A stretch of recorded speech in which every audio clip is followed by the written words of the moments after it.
Assalamualaikum everyone, welcome to my channel Faiza Wasim. In this video we are going to discuss about an example problem of statistics and probability.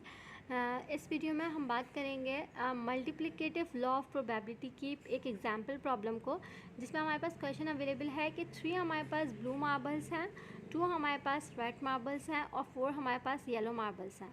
ठीक है, अब हमारे पास क्या probability निकलती है कि first marble अगर हम पिक करें तो हमारे पास रेड आए और सेकंड मार्बल जब हम पिक करें तो हमारे पास तब भी रेड आए। अच्छा, यहाँ पर हमारे पास दो कंडीशंस हैं।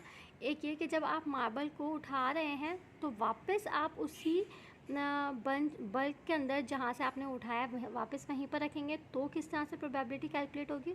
और फॉर एग्जांपल आपने एक मार्बल उठा लिया किसी बल्क में से, अब आपने उसको वापस उसी बल्क में नहीं रखा बल्कि कहीं और रख दिया और फिर आपने प्रोबेबिलिटी कैलकुलेट करनी है, तो वो कैसे निकलेगी, इस वीडियो में हम ये डिस्कस करेंगे। तो सबसे पहले हम बात कर लेते हैं कि हम जो मार्बल है उसको हमने पिक किया है और वापस अपने बल्क के अंदर ही रखा है, तो हमारे पास फर्स्ट मार्बल इज़ रेड आना चाहिए, सेकंड मार्बल भी रेड आना चाहिए। अच्छा, हमें पता है कि जब भी हमारे पास दो इंडिपेंडेंट इवेंट्स होते हैं तो उसकी जब हमें प्रोबेबिलिटी कैलकुलेट करनी होती है तो आप इस तरह से करते हैं, प्रोबेबिलिटी ऑफ ए कैलकुलेट करते हैं, then probability of B calculate करते हैं, आपस में उन दोनों को मल्टीप्लाई कर देते हैं। तो प्रोबेबिलिटी ऑफ ए अगर हम निकालें तो कैसे निकलेगी, दो के हमारे पास कितने आप कह सकते हैं रेड के हमारे पास कितने चांस हैं, दो रेड मार्बल्स हैं तो 2 divided by total number of sample spaces कितना है, यहाँ पर हमारे पास 4 + 2 + 3 = 9, तो 2 डिवाइड बाय 9 हमने किया। ए की प्रोबेबिलिटी हमारे पास कितनी आई, 0.23।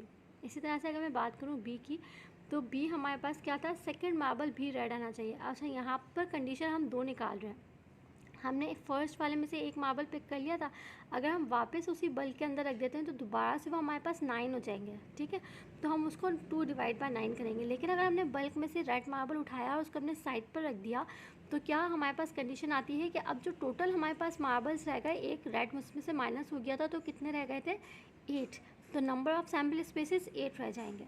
ठीक है, तो अगर आपने उसी के अंदर रखा है तो आप 2 डिवाइडेड बाय 9 करके प्रोबेबिलिटी कैलकुलेट की है, और अगर आपने बल्क के अंदर वापस मार्बल नहीं रखा तो आपके पास टोटल सैम्पल स्पेसिस 8 रह जाएंगे, तो आपके पास ये वाली वैल्यू आएगी। ठीक है, दोनों कंडीशंस में आपके पास अलग अलग वैल्यूज़ आ रही हैं।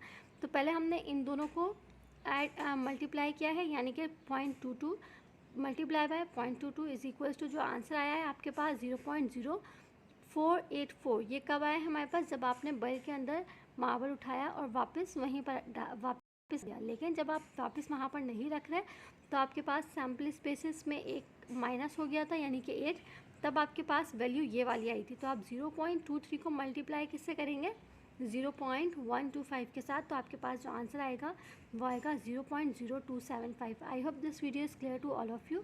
वीडियो से रिलेटेड अपना फीडबैक शेयर कीजिएगा। इंशाल्लाह हम नेक्स्ट वीडियो में मिलेंगे। अपना ख्याल रखिएगा। अल्लाह हाफ़िज़।